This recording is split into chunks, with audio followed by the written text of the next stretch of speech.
Marisol, I don't know what to do. I need a husband. By Friday. I'm sorry. Can I help you? Actually, I think I might be able to help you. Excuse me? I heard you. On the phone. I was about to knock and I heard... That is absolutely none of your business. You're right. It's not. But I'm offering to make it mine. Ondine Marchetti had 4 days to find a husband, or lose the only home she had left. She stood in the dim light of her late grandmother's kitchen, reading the lawyer's letter for the 3rd time, hoping the words would somehow rearrange themselves into something kinder. They didn't.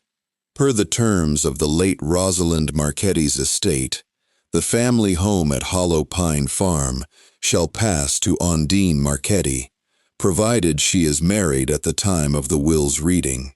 In the absence of a spouse, the property reverts to the extended family trust, to be divided among surviving relatives. Ondine pressed her palm flat against the counter and closed her eyes, steadying herself against the cold marble the way she used to when she was small and the world felt too big. Her grandmother, sharp-tongued, old-fashioned, endlessly loving, had raised her from the age of 7, right here in this kitchen, at this very counter, over flower-dusted mornings and long summer evenings, shelling peas on the back steps. And in her last act on this earth, she'd left behind a condition that felt less like a gift and more like a cruel, impossible riddle. Because Ondine wasn't married. She wasn't even dating anyone. She hadn't had time for love in years, not since she'd spent her late 20s nursing her grandmother through illness after illness, watching every relationship in her life quietly wither from neglect, while she sat in hospital waiting rooms instead of on dates. And the vultures were already circling. Her cousin Desmond, smug, comfortable, married to a woman who collected vacation properties the way other people collected stamps, had all but measured the curtains for his own furniture already. He'd called twice that week alone, his voice syrup-sweet, asking, just to check in, which everyone in the family understood meant just to see if you've lost the house yet. You have until Friday, the lawyer's letter reminded her, the date circled in her own frantic handwriting on the calendar by the fridge. The reading will proceed as scheduled. Ondine sat down at the counter, put her head in her hands, and did the only thing she could think to do. She picked up her phone and called her closest friend, voice cracking the second the line connected. Marisol, I don't know what to do, she whispered. I need a husband. By Friday. I don't care how. She didn't know that the man renovating the guest cottage on the property next door, a man the whole town whispered about, a man nobody could quite figure out, had just stepped onto her porch to ask about a misdelivered package, and he heard every word. Griffin Castellan wasn't supposed to still be in town. He'd come to oversee the renovation of his late business partner's cottage, sign a stack of papers, and leave again within the week. 39 years old, self-made, and famously private. The kind of man financial journalists loved to speculate about, precisely because he gave them nothing to work with. He hadn't meant to overhear anything. He'd simply walked up the gravel path toward the Marchetti farmhouse to ask about a package the courier had left at the wrong address, raised his hand to knock, and stopped cold at the sound of a woman's voice cracking on the other side of the screen door. I need a husband. By Friday. I don't care how. Griffin's hand hovered in midair, frozen. He should have walked away. Should have pretended he hadn't heard a single word of a stranger's desperate private phone call. Every instinct honed by a decade of guarding his own privacy told him to turn around and leave quietly. Instead, he found himself standing very still, listening to the rest of it, the story spilling out of her in broken fragments. A grandmother, a will, a house about to be swallowed whole by relatives who'd never once lifted a finger to help raise her, and a deadline that was now 4 days away. Griffin looked down at his own hand, still raised to knock, and made a decision that surprised even him. He knocked anyway. Ondine opened the door, already composing an apology for whatever delivery had gone wrong, and found herself face to face with a stranger she vaguely recognized from around town, tall, guarded, unfairly composed in the way of men who never seemed to try very hard, and succeeded anyway. "I'm sorry," she said quickly, wiping at her face with the back of her wrist. "Can I help you?" "Actually," Griffin said slowly, weighing each word, "I think I might be able to help you." Ondine blinked. "Excuse me? I heard you. On the phone. I wasn't trying to. I was on my way to knock, and I heard—" He stopped himself, exhaled sharply. "You need a husband by Friday." Ondine's face went hot with humiliation and fury in equal measure. "That is absolutely none of your business." "You're right, it's not." Griffin held her gaze steadily, unflinching. "But I'm offering to make it mine." "Absolutely not," Ondine said, already moving to close the door. "I don't know you. I'm not marrying a complete stranger because he happened to be eavesdropping on my porch on a Tuesday afternoon. I wasn't eavesdropping, I was—" Griffin sighed, raking a hand through his hair. "Fine. I was eavesdropping. Badly. Accidentally. But I'm still offering." "Why?" Ondine demanded, arms crossed tight over her chest. "What could you possibly want out of pretending to marry a woman you've spoken to for exactly 90 seconds? Griffin was quiet for a long moment, weighing how much of himself he was willing to hand over to a stranger. "Because 4 years ago, my business partner, Julian, died and left behind a will with a nearly identical clause. His share of everything we'd built together was supposed to go to his sister, except she wasn't married either, and the rest of his family fought her for every last cent of it. She lost the house. She lost her share of the company. She lost almost everything, because nobody stepped up to help her the way she needed." His jaw tightened, old guilt surfacing in his eyes. "I watched it happen from the sidelines and did nothing, because I told myself it wasn't my place. I've regretted it every single day since. I'm not going to make that mistake twice." Ondine stared at him, some of her anger softening into cautious confusion. "So this is, what, penance?" "Call it whatever helps you sleep at night," Griffin said, the corner of his mouth almost lifting. "I have a legitimate business reason to be in this town for the next several weeks regardless. Nobody will question it. I don't need anything from you except your last name, temporarily, on a piece of paper. After the reading, we quietly go our separate ways, and you keep your grandmother's house." Ondine searched his face for the catch. There was always a catch, in her experience. "And if I say no?" "Then I go back to the cottage and mind my own business," Griffin said simply, stepping back. "But I don't think you have 4 days to find a better option." He wasn't wrong, and that was the most infuriating part of all. The county courthouse smelled like old paper and older secrets, fluorescent lights humming overhead.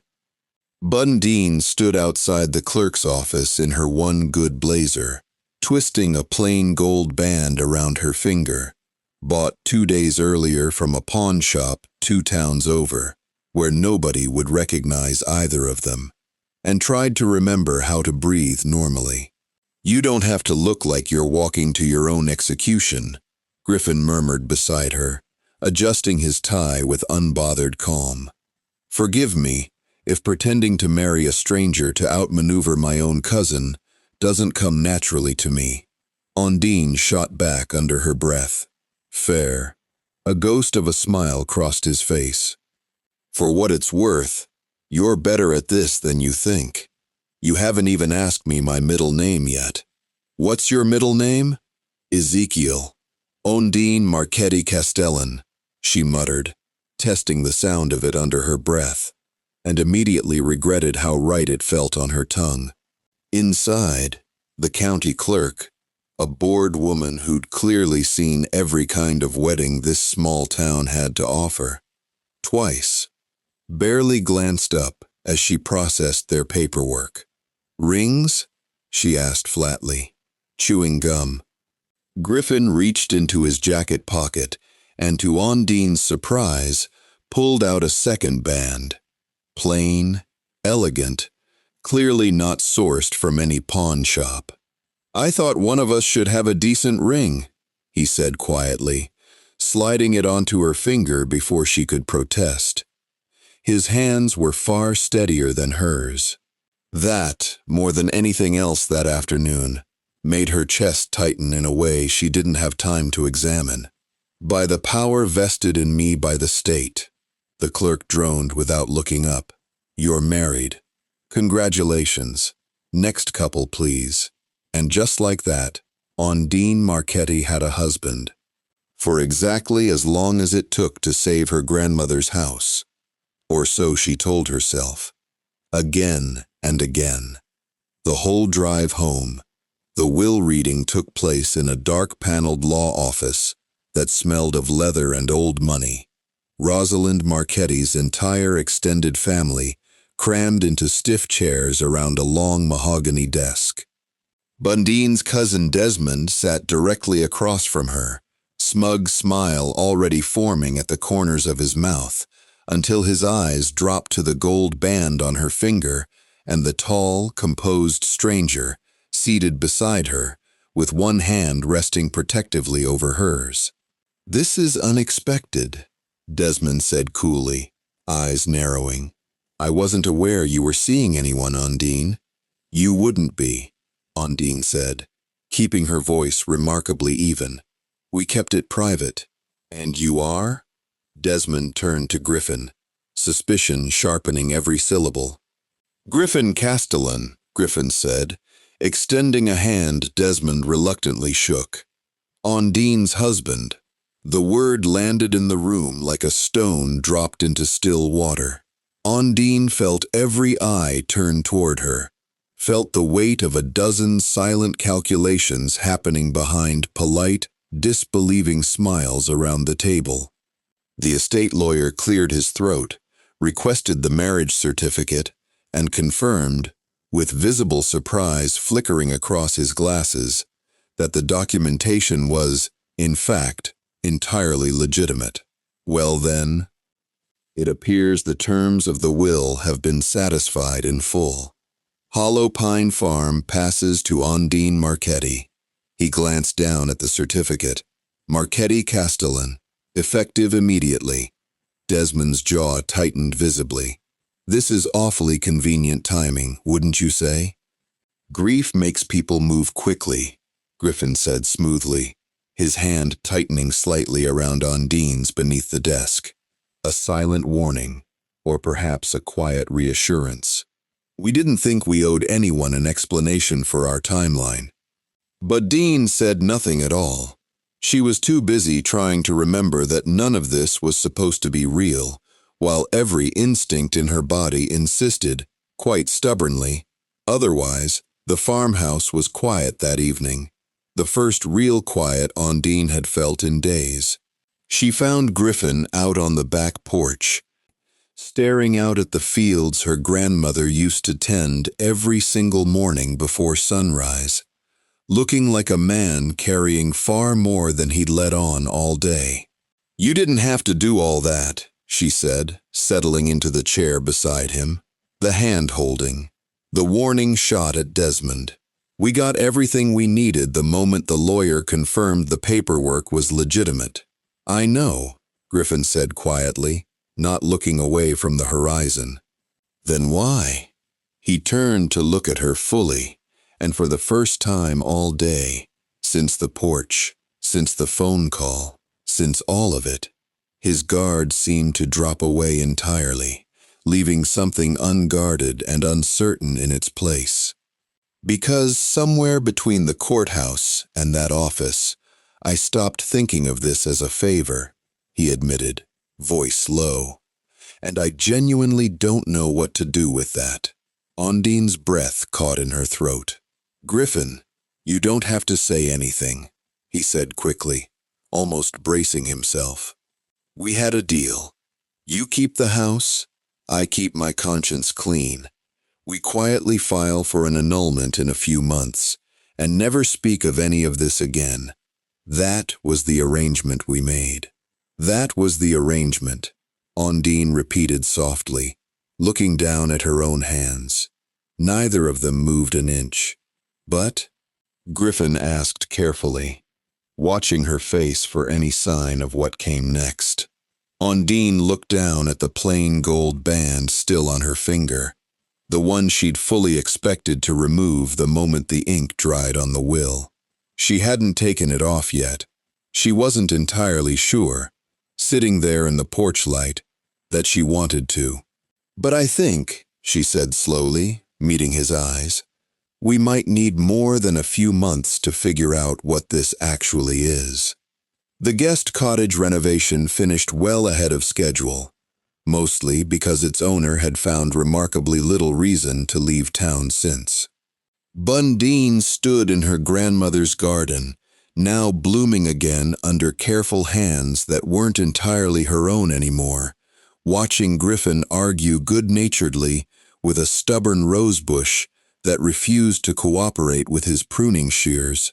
Your grandmother would have had opinions about my technique, he called over, sleeves rolled up, dirt smudged on his hands in a way no financial journalist had ever once managed to photograph.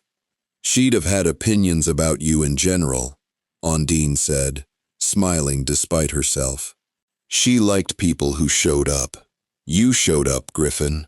Griffin set down the shears and crossed the garden toward her, the late afternoon light catching gold in a wedding band that had long since stopped feeling like a costume. I have a confession to make, he said, stopping in front of her. Ondine raised an eyebrow, arms crossing loosely. Should I be worried? I never actually planned to file the annulment paperwork. He reached for her hand, threading his fingers through hers. I kept finding excuses to delay it, week after week. Told myself I was busy. Told myself there was no rush. Griffin, I don't want a fake marriage anymore. Ondine, he said quietly, steadily, the same voice he'd used the day he'd first offered her his name on a stranger's porch. I want a real one, with you, for as long as you'll have me. Ondine looked at this man, who'd overheard a desperate whispered prayer through a screen door, and turned it into the truest thing in her entire life, and felt her grandmother's house settle around them both, like it had simply been waiting, patiently, for this all along. Ask me properly, she said, tears catching unexpectedly in her voice, and I'll say yes. Griffin laughed, surprised, warm, entirely undone in a way she'd never seen from him, and got down on one knee right there in the dirt, among Rosalind Marchetti's roses. Ondine Marchetti, he said, will you marry me? For real, this time? I already did once, she said, pulling him up by the collar, laughing through her tears. Ask me again anyway.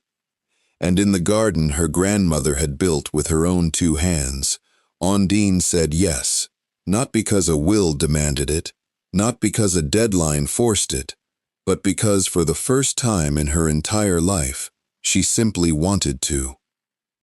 If this story moved you, tap that heart and drop a comment below.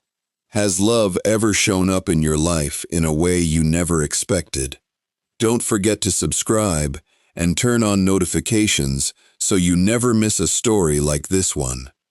And if there's someone in your life who still believes real love can find you at any age, in any season, share this with them today. Sometimes the family we build isn't the one we're born into, and it isn't always the one we plan for either.